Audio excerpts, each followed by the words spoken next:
ಪ್ರತಿ ತಿಂಗಳು 2ನೇ ಭಾನುವಾರ ಪರಿಶಿಷ್ಟ ಜಾತಿ, ಪರಿಶಿಷ್ಟ ಪಂಗಡಗಳ ಕುಂದುಕೊರತೆಗಳ ಬಗ್ಗೆ ವಿಚಾರಣಾ ಸಭೆ ಪೀಣ್ಯ ಸ್ಟೇಷನ್ನಲ್ಲಿ ನಡೆಯಿತು.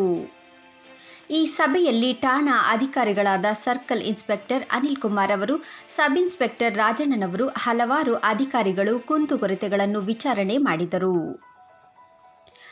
ಈ ಸಭೆಯಲ್ಲಿ ದಲಿತ ಮುಖಂಡರುಗಳಾದ ದೊಡ್ಡಬಿದರೆಕಲ್ಲು ರಾಮು, ದೊಡ್ಡಬಿದರೆಕಲ್ಲು ನಾರಾಯಣಸ್ವಾಮಿ, ಕೇಶವಮೂರ್ತಿ, ತಿಪ್ಪೇನಹಳ್ಳಿ ಆನಂದ್, ಕೆಂಪಣ್ಣ, ವಡಿವೇಲು, ಪದ್ಮಾವತಿ, ದಿವ್ಯಾ, ರಾಜಶೇಖರ್, ಲಕ್ಕಪ್ಪ, ಮಹಿಳಾಧ್ಯಕ್ಷರಾದ ಸೋನಿಕಾ, ಬಸವರಾಜು, ಇನ್ನೂ ಹಲವಾರು ಮುಖಂಡರುಗಳು ಭಾಗಿಯಾಗಿದ್ದರು.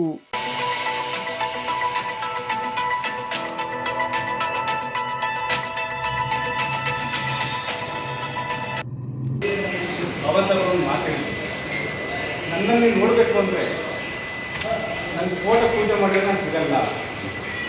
ನನ್ನನ್ನು ನೋಡಬೇಕು ಅಂದರೆ, ನನ್ನ ವಿಚಾರದಲ್ಲಿ ನೀವು ಬರಬೇಕು ಅಂದರೆ, ಸರ್ವ ಸಮಾನರು, ಸರ್ವ ಬಂಧುಗಳು, ಸರ್ವ ಅಧಿಕಾರಿಗಳು ಒಂದು ಕಡೆ ಸೇರಿ ಸಭೆ ಮಾಡಿ ಆಚಾರ ವಿಚಾರಕ್ಕೆ ಕುಂದುಕೊರತೆ ಬಗೆಹರಿಸ್ತಾರೋ ಆ ಸಭೆಯಲ್ಲಿ ನನಗೆ ಜೀವಂತವಾಗಿ ಒಂದು ಆರ್ಟಿಕಲ್ ಬರ್ತಾರೆ.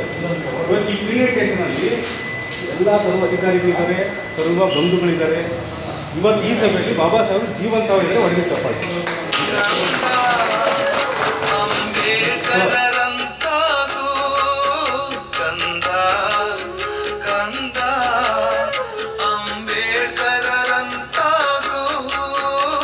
ಜೈ ಭೀಮ್ ಬಂಧುಗಳೇ, ಇವತ್ತು ಸರ್ಕಾರ ಆದೇಶದಂತೆ ಏನು ಪ್ರತಿ ತಿಂಗಳು 2ನೇ ಭಾನುವಾರ ದಲಿತರ ಸಭೆ ಅಂದರೆ ತುಂಬ ತಳ ಸಮುದಾಯದ ಒಂದು ಸಭೆ ನಡೀತು. ಈ ದಿನ ಕೂಡ ಅದೇ ಥರ ನಡೆಯಿತು.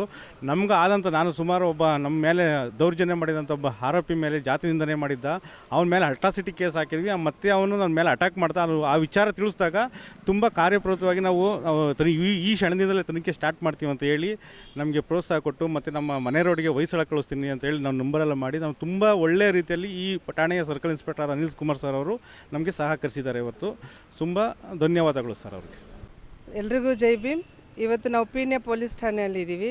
ಸರ್ಕಾರದ ಆದೇಶದಂತೆ ಬಾಬಾ ಸಾಹೇಬ್ ಅಂಬೇಡ್ಕರ್ ಅವರ ಸಂವಿಧಾನದ ವಿಷಯದಂತೆ ನಾವು ಈ ಭಾಗದಲ್ಲಿ ಪ್ರತಿ ತಿಂಗಳು 2ನೇ ಭಾನುವಾರ ಎಲ್ಲ ಠಾಣೆಗಳಲ್ಲೂ ದಲಿತ ಸಭೆ ಮಾಡಲೇಬೇಕು ಅನ್ನೋ ಆದೇಶ ಇದೆ. ಸೊ ಇವಾಗ ಪ್ರತಿ ತಿಂಗಳು ಮಾಡ್ತಾ ಇದ್ದಾರೆ, ನಾವು ಬರ್ತಾ ಇದ್ದೀವಿ. ನಮ್ಮ ಕುಂದು ಕೊರತೆಗಳು ಏನೇ ಇದ್ದರೂ ನಾವಿಲ್ಲಿ ಹೇಳ್ಕೊಂಡ್ರೆ ಅದನ್ನು ಬಗೆಹರಿಸ್ತಾ ಇದ್ದಾರೆ. ಸೊ ಈ ಪೀಣ್ಯ ಪೊಲೀಸ್ ಠಾಣೆಯಲ್ಲಿ ನಾವು ಏನೇ ಕುಂದು ಕೊರತೆಗಳು ಹೇಳಿದ್ರೂ ಒಳ್ಳೆ ಪೊಲೀಸ್ನವರು ಇದ್ದಾರೆ. ಆ ಪೊಲೀಸ್ನವರು ಒಳ್ಳೆ ಥರ ನಮಗೆ ಪ್ರತಿ ವಿಚಾರದಲ್ಲೂ ನಮ್ಗೆ ಆಶ್ವಾಸನೆ ಕೊಟ್ಬಿಟ್ಟು ನಾವಿದ್ದೀವಿ ಅನ್ನೋ ಥರ ನಮ್ಮ ಜೊತೆಯಲ್ಲಿ ಇದ್ದಾರೆ. ಸೊ ಈ ಥರ ಪ್ರತಿ ಠಾಣೆಗಳಲ್ಲೂ ಇದ್ದರೆ ನಮಗೆ ಒಳ್ಳೆಯದಾಗುತ್ತೆ. ಬಟ್ ಇವಾಗ ಸಮಾಜದಲ್ಲಿ ಏನು ನಡೀತಾ ಇದೆ ಅಂದರೆ ಪ್ರತಿಯೊಬ್ಬರಿಗೂ ಗೊತ್ತಿದೆ, ಹೆಣ್ಮಕ್ಳಿಗೂ ಸುರಕ್ಷಣೆ ಇಲ್ಲ. ಯಾಕಂದರೆ ಈ ಕರ್ನಾಟಕದಲ್ಲಿನೇ ಹೇಳಬೇಕಂತಂದರೆ ಹೆಚ್ಚಿನ ರೀತಿಯಲ್ಲಿ ಹೆಣ್ಮಕ್ಳ ಮೇಲೆ ಶೋಷಣೆ ಆಗೋ ಅಂಥದ್ದು, ಮತ್ತು ನಮ್ಮ ದಲಿತರ ಮೇಲೆ ದೌರ್ಜನ್ಯ ಆಗುವಂಥದ್ದು, ಈ ಥರ ಎಲ್ಲ ತುಂಬ ನಡೀತಾ ಇದೆ. ಇದೆಲ್ಲ ನಡೀತಾ ಇದೆ ಅಂತಂದರೆ ಪ್ರತಿಯೊಬ್ಬರೂ ಏನಕ್ಕೆ ನಡೀತಾ ಇದೆ ಅನ್ನೋದು ಯೋಚನೆ ಮಾಡಬೇಕು.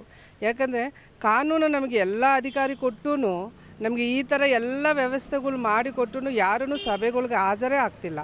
ಯಾಕೆ ಆಗ್ತಿಲ್ಲ ಅಂತ ಗೊತ್ತಿಲ್ಲ. ಇಲ್ಲಿಗೆ ಬಂದರೆ ತಾನೇ ಪೊಲೀಸ್ನವ್ರು ಏನು ಮಾಡ್ತಿದ್ದಾರೆ, ನಾವೇನು ಮಾಡ್ತಾಯಿದ್ದೀವಿ, ಅವ್ರು ನಮ್ಮ ಕುಂದುಕೊರತೆಗಳನ್ನು ತೀರಿಸ್ತಿದ್ದಾರಾ ಇಲ್ವಾ, ಅವ್ರು ನಮ್ಮ ಜೊತೆಲಿ ಇದ್ದಾರಾ ಇಲ್ವಾ ಅನ್ನೋದು ನಮಗೂ ಗೊತ್ತಾಗುತ್ತೆ. ಪೀಣ್ಯ ಪೊಲೀಸ್ ಸ್ಟೇಷನಲ್ಲಿ ಇವತ್ತು ಮೀಟಿಂಗ್ ಇತ್ತು. ಎಲ್ಲರನ್ನೂ ಸ್ಪಂದಿಸಿದ್ರು ನಮ್ಮ ಸಾಹೇಬ್ರುಗಳು, ಅಂದರೆ ಅಧಿಕಾರಿಗಳು, ಪೊಲೀಸ್ನ ಅಧಿಕಾರಿಗಳು ಎಲ್ಲರನ್ನೂ ಸ್ಪಂದಿಸಿದ್ರು.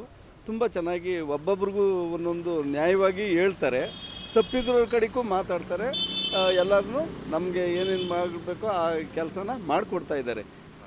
ಪ್ರತಿಯೊಂದು ಕರ್ನಾಟಕದಾದ್ಯಂತ ಪ್ರತಿಯೊಂದು ಸ್ಟೇಷನಲ್ಲೂ ನಮ್ಮ ಪೀಣ್ಯ ಪೊಲೀಸ್ ಸ್ಟೇಷನಲ್ಲಿ ಏನು ನಡೀತದೆ ಅದೇ ಥರ ಮಾಡಿದ್ರೆ ಮುಂದಿನ ಒಂದು ದಿನಗಳಲ್ಲಿ ನಮ್ಮ ಬಾಬಾ ಸಾಹೇಬ್ರು ಹೇಳಿದ ಮಾತು ಸತ್ಯ ಆಗುತ್ತೆ. ಎಲ್ಲರಿಗೂ ಜೈ ಭೀಮ್. ಎಲ್ಲರೂ ಸ್ಪಂದಿಸಿ.